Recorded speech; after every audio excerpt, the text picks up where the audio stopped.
We're waiting for it to open. Okay. Sorry for the delay.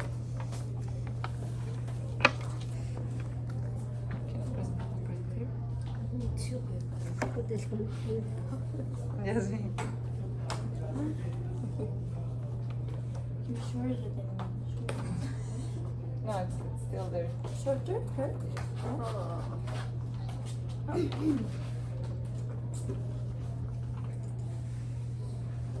This is the one.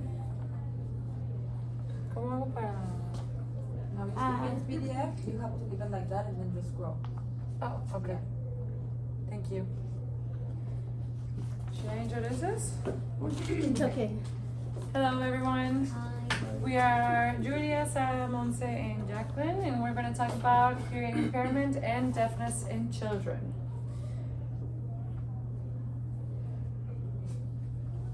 Okay, I'm gonna talk a little bit about the history. Hearing loss can be traced back to over 10,000 years ago. Among the earliest recordings of hearing loss are the ancient skeletal remains found in the Middle East. Remains found, all the hearing loss is in the Middle East. Research found exostoses, which are small growths on the bones in the ear canal. These growths contribute the conductive hearing loss, a type of hearing loss that occurs in the middle ear. Physical obstructions like exostoses prevent sound waves from being fully absorbed and reaching the inner ears to be processed. This early story of hearing loss highlights that people have been experiencing hearing health related issues for quite some time.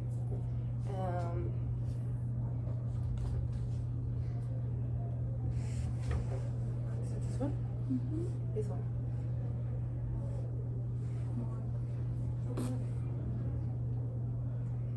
Hearing impairment and deafness is an impairment in hearing with permanent or fluctuating that adversely affects a child's educational performance, but it's not included under the definition of deafness. It's different. So,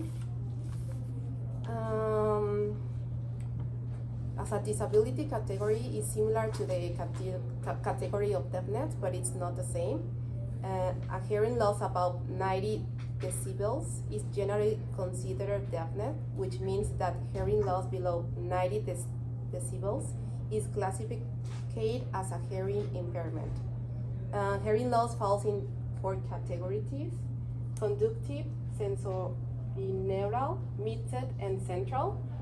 And here are some interesting facts. 1 in every 2 people over the age of 65, a total of 165 million people, live with hearing loss according to the World Health Organization. And according to a report by the World Health Organization, untreated hearing loss has a global cost of 750 billion. And according with the New York Times, noisy is the leading cause of hearing loss. Is this size okay? Because if I make it bigger, then it doesn't fit the whole Like you can slide, see, right? Okay, thank you. So, it is okay for me to thank you. I think it's okay. So for many years, people still today they say the terminology like hearing impairment. However, actually this is not the correct term. The correct term is a hearing loss or deaf. And like for many times, I was also considered this way. I don't care actually if someone say impairment for me. If I am okay with both of way. And the treatment.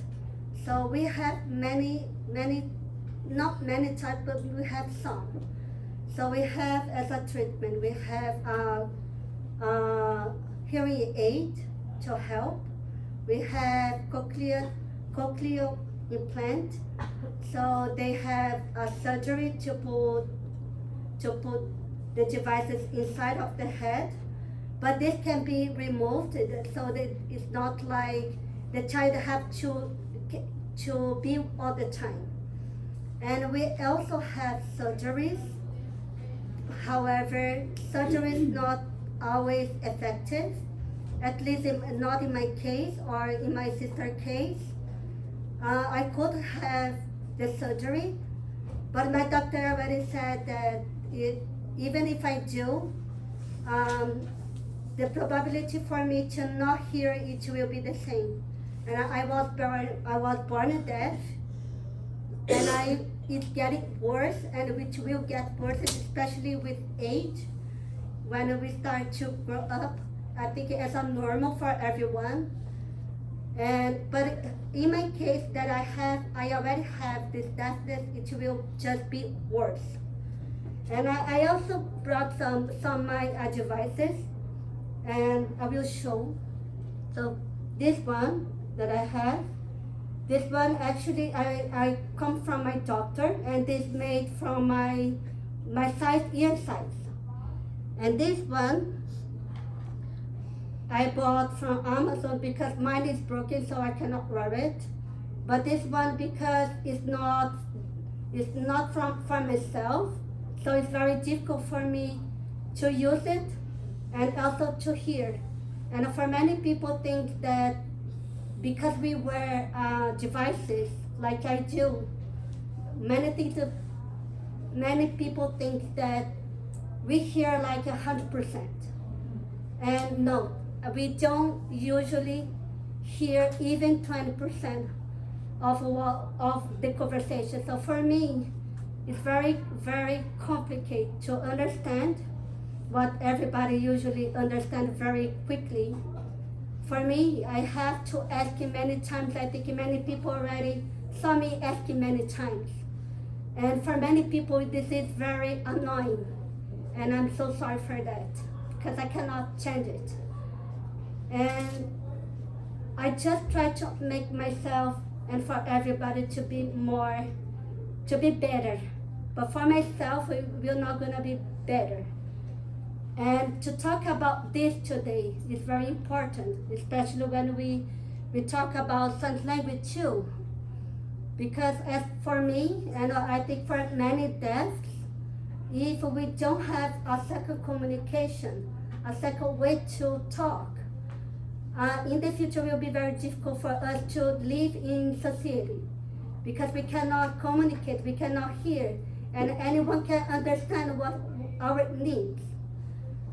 But even for us as a deaf, in a community of deafness, we are completely invisible, because like for us, deafness is especially, it's not something that you can see.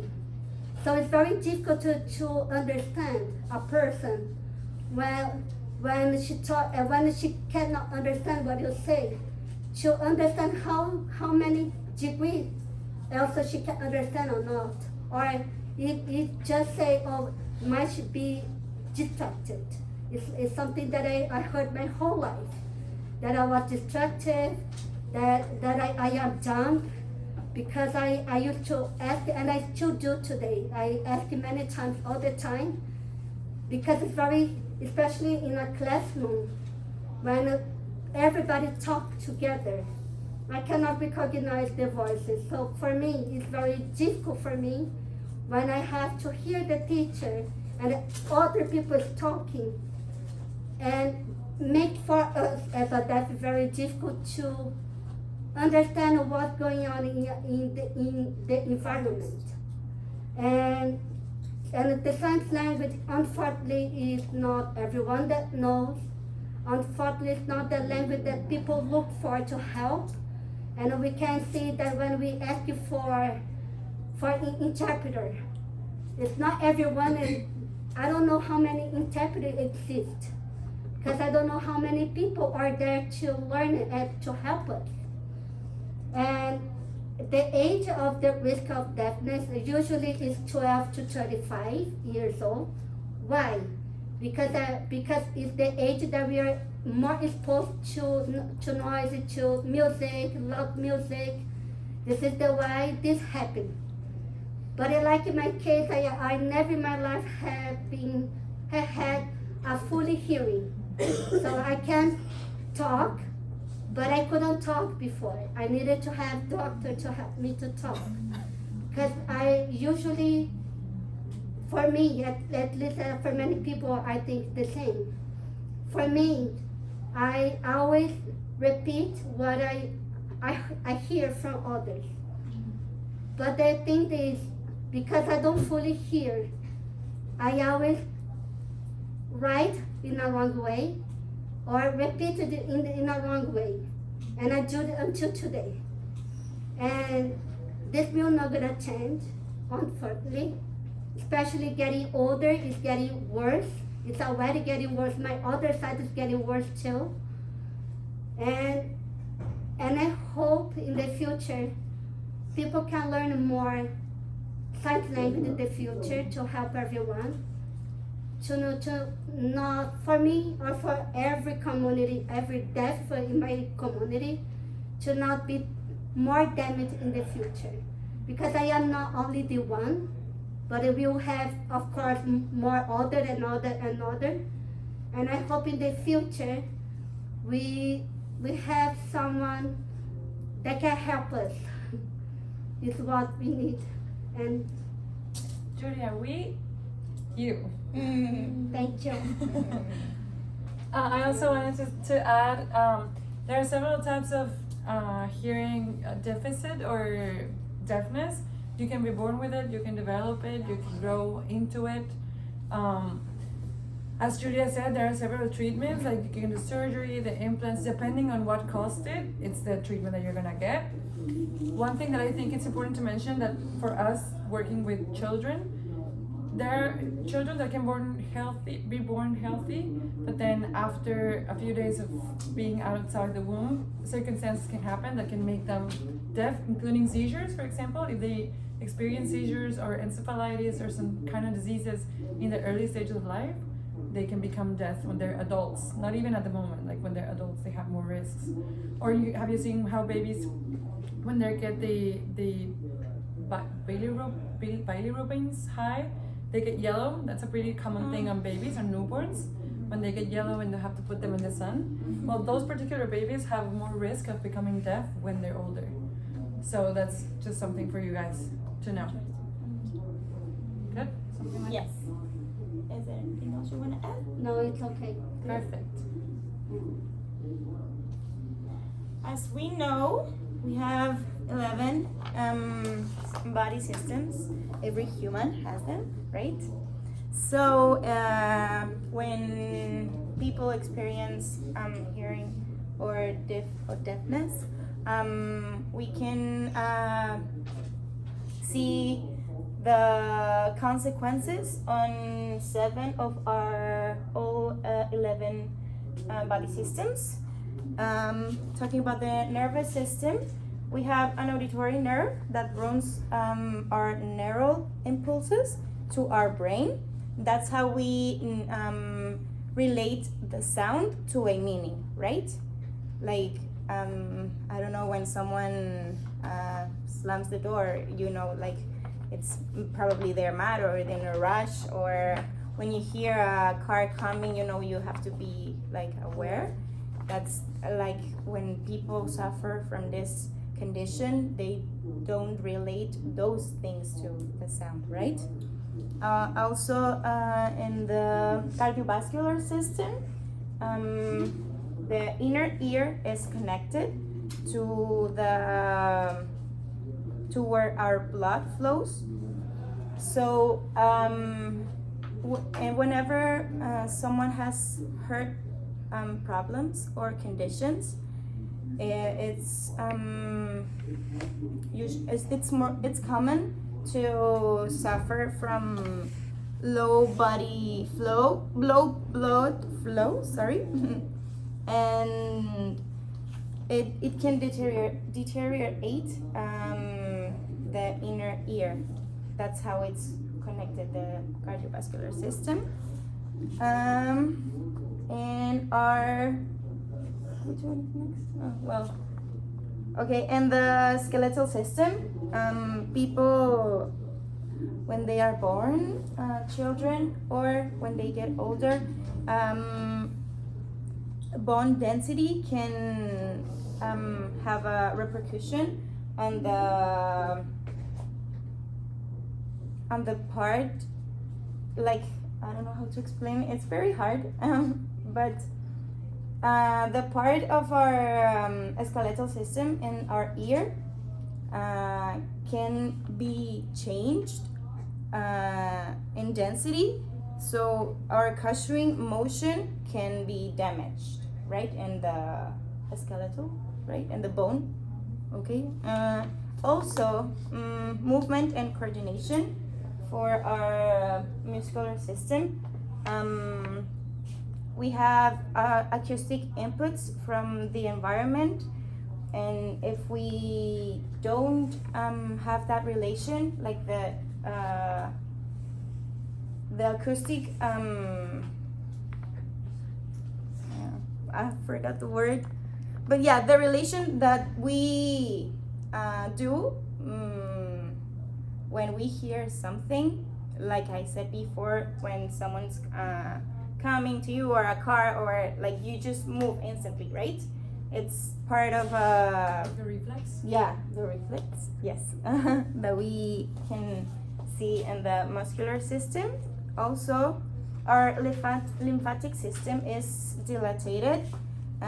This affects the endorphin that covers and balances our inner ear. And for the thyroid hormone receptors, those one controls and regulates our developmental auditory processes. So when we have a hormone imbalance, and we tend to have these auditory issues and develop like the Monse's condition. And also we can see it on the integumentary system. When we have any condition related to hearing, sometimes when they are using their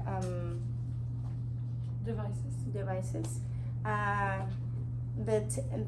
the skin there and the ventilation that our ears must have suffer from the daily usage of those devices, so we can experience some soft tissue or mucosa that we would normally, and not as much as people who do not use those devices, right?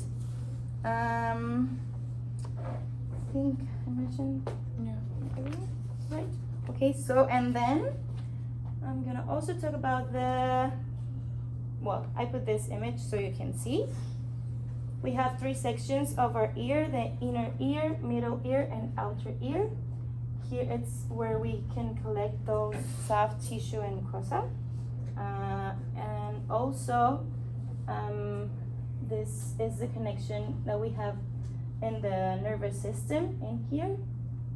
The muscle, right? Cartilage, and our tympanic membranes and cavity. So you have more of an idea of what I just said, maybe.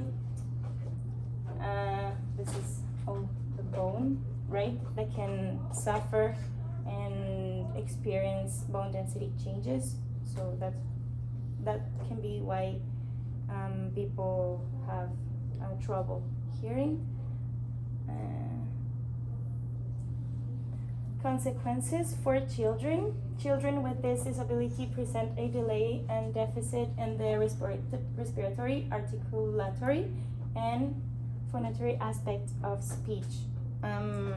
Children with this condition can present a big gap in language skills, like how they communicate, as Julia was saying before. She didn't know how to talk, right? So children have a hard time, for example, in school, if they are born with it or just develop it, to communicate with others. Even the fact of being a child and growing up, it's difficult, right? To understand your emotions and know how to communicate to each other. Imagine not having this sense, so they can develop like emotional issues from not, like, they don't feel, most of the times they don't feel understand, and they tend to isolate themselves. They did a research, most of children that suffer from hearing impairment or deafness tend to be more like Alone. how can you say, I forget the word, sorry. Introverted person, right? Because they don't normally feel that can express the others in themselves, right? Frustrated, yes, that's the word. They also suffer in their daily life, like when they do physical activities outdoor, like they don't have this allergy sense that we all develop through time, right? Like if we see or hear like some relámpagos, thunder in the sky, like we maybe know it's storm coming or the wind, right? All those kind of things that we get used to, it's hard for them to notice, right? They have to be we have to keep an eye on them because they don't have this sense developed, right? Also, facing these complex situations can make them feel overwhelmed, and they tend to lose their confidence when having these problems. So yeah, that's why I said they become an introverted person. They need extra emotional support from caregivers, parents, friends, family, in order for them to feel confident, to understand that that's not discapacity, but like they have another capacities, right? And I think that's, yeah, for me that's it. Okay, so what is our role as caregivers for children with this impairment or difficulty in their lives? We have to understand first that whenever we see a person with a disability or some kind of struggle different than ours, the first thing that we want to do is approach them and see how to make them easier for the specific condition. But we never think about how that emotionally affects the other person. Imagine literally living your daily life without being able to hear, like the true impact that it would have on you, not being able to hear when they open the door, when someone gets to your house and they open the door, or they're cooking, or the sound of the stove when something's boiling or burning. Just some things that they cannot experience on a daily basis that can have an emotional impact that we just give for granted because we have it and we don't know how it is to lack from them. So it's important to help them find a way to live with their issue, or not their issue, like the difficulties that they may have, but it is also important to acknowledge the stress and the frustration that they feel and try to pay attention to their emotional well-being and mental health. So there are several strategies in which we can do that as caregivers. The first one, there are more than 5, but I just listed a few. I don't know what's happening, but I think you can see it. The first one, since we're going to be working with children, it is really important to find someone for the child, an adult deaf role model, because most of the times deaf children are born with hearing parents. Like 90% of the cases, they're born with hearing parents. So they don't know what it's like to be around other non-hearing people. Even though the parents learn how to communicate, they do get to hear everything around them, and so they kind of protect them from the external world. So it's important for them to meet adult role models that are deaf, because they can see how they live an independent life without anyone else being also deaf. And it's like motivating for them to have someone to aspire to, like someone they can look up to and ask for advice, being as equally as deaf as they are. That's one. The second one is finding school techniques or learning techniques. For example, as we can see, Julia always sits as closest to Luigi as possible so she can hear it better. So we can do that. We can find, they have this program of language assessment companions. Sometimes if the person or the child that is going to school really struggles getting around at school, he can bring someone with them, being at school with them, like some tutor or guardian, to be with them and help them translate everything. In case the teacher doesn't know sign language, they can find somewhere to communicate, or even sitting in like a school buddy, a friend that can help them, not even understanding the lessons, because maybe the kid might be able to find an arrangement with the teacher, but to be aware of their surroundings and be safe. And like, for example, if they're playing football at school, the child might not be able to hear that they're kicking balls and walk by and then get hit by a ball. So like finding a kid or a companion or a friend that can help them manage their way safely around these common areas. Also, for their mental health, it's super important to always make them feel acknowledged and not talk to them about their deafness as an obstacle for them to living a happy, normal, productive life. It is always important to help them embrace deafness instead of feeling insecure about it. Like, tell them how they can do literally anything they want, just with a little extra work than everyone would. So it's super important how the narrative that we manage with them is going to have an impact on how productive or how happy they grow out to be. And also considering therapy with someone that can find a way to communicate with them easier, so they can have a safe place that they can go to and just talk. I know for some of us, when we're, for example, for me, my native language is Spanish. After a long day of speaking English the whole day, I just want to get home to my friends that speak Spanish too and just talk in my mother tongue, because it feels like, oh, I don't have to think all day. So it's important for them to have those places too where they can communicate fluently without having this extra effort all the time to understand everyone else. Okay. Finding hobbies too, like finding an activity that they feel that they're good at, that they feel comfortable in. It's going to help them improve their mental health and also the way they get around people and know other people that may struggle with the same things that they do, or may not as well. And agreements. If we are the caregiver for the child and we do not know sign language, for example, we can arrange ways to communicate. It could be with a pin pad, with notes, with drawings. For example, calling their attention. For example, I would say, hey, to make someone turn my way, but they can hear. So like turning on and off the lights would know, like they would know, oh, someone's looking for me. So, you know, like they would look around, or tapping them on the shoulder so we don't scare them. Finding ways or agreements in which they feel comfortable around us and heard, even though they are not expressing it themselves. And it also depends on, for example, Julia, I assume as a child, wasn't able to communicate with her words. So trying to find ways for them to communicate to you their needs without necessarily using their words, depending on how much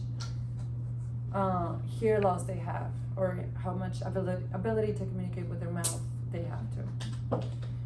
And lastly, we have a video for you guys to show the importance of thinking, how Julia said, that not everyone is interested in learning sign language because it's not something that we use on a day-to-day. But for example, if me as a Mexican person, just saying that I speak Spanish, going to a restaurant and then hearing the waiter saying, oh, you speak Spanish, and then I can talk in Spanish freely. That relief. Yeah, that really, then I can tell you what I want. They can really feel that too, and it would be nice for us to just consider at least knowing like the basic stuff to help them when they need it.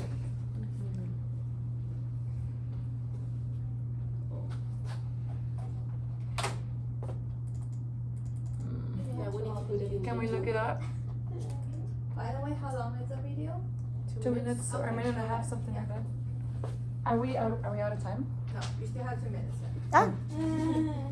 Right on time. ¿Cómo se llama? Mm.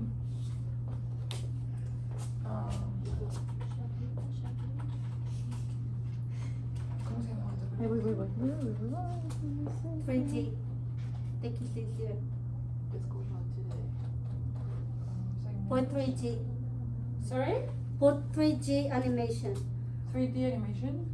It was the one that Sign. It says 3D animation, Yeah. hearing the sign language. Can you have an awesome spring on a budget? Which spring? Spring of Storms? Spring's Awakening? Oh, hey Dave. Junior Summer? Second Winter? You forgot real spring. We got you. That's not ours. Shop at Walmart.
See how she reacted to the bell?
And that's all for us.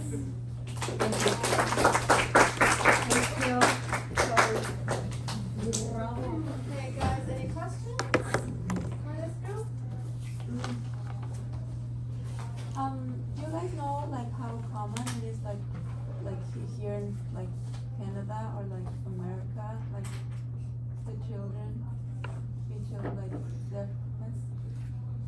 Can you repeat your question? How common is it like here in Canada among children? Like There's a lot of people, a lot of children here. yeah, but like they are always hide. no, but like I think they must be like a percentage, Yeah. right? I wanted to, but I never, it's very difficult even for me to see another deaf. Cause you don't see, usually they are afraid of going out. So they are usually hide from somewhere, I don't know where they are. And usually because people usually judge us all the time. So many people are not comfortable to go out. But there's a lot of people here in Canada, also at US, there's a lot. But like not a number. No. Another question. Other questions? Can I know that you guys say that this can develop? Like you can bond like with Yeah. How like this sign of it. There are several illnesses that can leave you deaf. For example, sneezing can also cause you deafness. Being there's something called acoustic trauma. For example, if you guys work at a bar or at a club or you're DJs, you actually have this issue because every sound that you hear, even the slightest, it's vibration. And we have 3 structural bones in our internal ear that when they perceive the vibration, they move in a certain way that makes us hear the sound as it is. So when you're exposed to these basses, like the big speakers, you're constantly punching on those bones and they can get like deteriorated or, you know, they get mistreated. I don't know how to say it. But you can develop deafness from being exposed to loud noises all the time. So like me, when I really like to like put Yeah. very Sometimes when you're wearing an iWatch or you're wearing Oh, yeah, headphones, they instead let you know like- like careful, the sound is too loud. That means you're hurting your I ears. do that all the time. I love it. Well, And you might need to turn it louder every year. in my case, I do because I cannot. If I turn each part turn down, I cannot hear about the sound. So I always put very loud because I cannot hear. Yeah, also in your phone, like in the configuration, when you Like it turns turn like up, red, yeah, like red or the- yellow. Yeah, it depends, but you That can. means it's too loud. But it will be like that was when I was like 60 or something. It could be sooner than that, depending on how often you do it and depending on how high the volume is. You have to Yeah. keep an eye on that. I never like know or care about it. I have to be aware. Yeah, more aware. Uh-huh. Yeah. Yeah. Wearing earplugs also help when you work in these environments. Maybe that is not even funny. I know. So I mean, I say for myself how difficult it's for me, and what I am, I don't deserve to another person. So if you don't have it, just care about it. Thank you. Before to be late, just be aware how important it is. So I never had hearing, so for me it's normal, not hear. But for you that hear, you know how it's important for yourself to hear. And I always get almost hit by a car because I don't hear when the cars come. If they horn, I don't even hear the horn. I just hear when they are really close to me. But this is awful. So this I don't wish to anyone. Thank you. It's a basic question, I think. The sign language is universal No. around the world, No. so it depends on the language. It depends on the place. Like you're from Mexico, right? Yeah. For a city to another city, the language is different. Yeah, Like yes, it's not the different, but it will be some difference. Like I am from São Paulo. If I go to another city, like on north usually, they can't understand me, but they will have a lot of problem to understand because the time change, because dialect change, and this is complicated because here as well. But Canada and US they have the same sign. This is the why for me it's easier. I studied for 3 years already, and I from here and there, and I see that some signs are different, but we can still understand each other. I have something to share. I think just for everyone, it's very important to work with, like to protect yourself, especially work with young children. Because sometimes when they will have those high pitches of screaming and crying. I have one friend's colleague kind of almost lost her hearing because exposed to very high pitches of screaming suddenly beside her ear.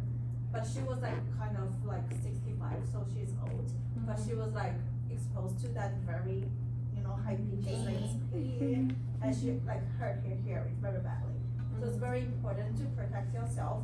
Even for example, if you take care of the baby who's crying, sometimes it's okay to put the earbuds down. It's very important to protect yourself because you never know what will happen. For myself, I have been looking after the hearing, and because I was with my hearing aid, usually I turn off to not hear and almost anything. This is the way my whole life, and I never bother if a child was crying because for me it's not loud. It's loud for others, but for me it's like very soft to very soft. So for me it's not bother. This is the way I think that people think, oh, you are so patient with children, especially when they are crying. And I just realized that after, because I just discovered my deafness in 2018. So it's very recent. But I never bother when they cry, and until they understand why. So nowadays when I do whatever, I just turn off. Because when they are turned on, I don't like when people talk, because hear my brain when they talk. So I just turn off. So when you are take a baby and they are crying, I just turn off my hearing aid. So and it will be okay. I don't care if they are screaming, I don't care because I don't hear so loud. I'm just curious about how can we know about the beginning of children may have trouble with hearing, or the early children cannot speak. So maybe I'm just thinking they don't react like voice. Yeah, for example, or they sit up front in class and they'll be like, oh, because I can hear, or they might need reassurance constantly, like asking for stuff at once, more than regular people, or not regular people, like people without deafness would do, or regular hearing people would do. That you can tell from how many times you have to call their name before they turn around, or if you drop stuff and they don't react to it, and like Sara was saying, you can start noticing. Sometimes also, for example, for people that use Q-tips, the earwax can get, when it's not used properly, you can push the earwax into the inside of the ear and make a clot, and that can cause hearing loss, but it's temporary. So you might think, oh, he can't hear and he's gradually getting worse, but it's not because he's deaf, it's only because he has an earwax. So you can do like ear washing or take him to the doctor to get the earplug out, and that will solve the problem. But if the hearing deficit continues after the wax is removed, that means it's an internal problem. I did audiometry here, but before they have to take off all the wax that I had. But even though when I did my audiometry, was really low, and they said, I know you already have problem. You will have problem in the future more. But before they say, they took it off to say how is your hearing. So mine, unfortunately, this is not temporary. This I have since I was born, and there's no cure, so there's no way to make better. But it's like this.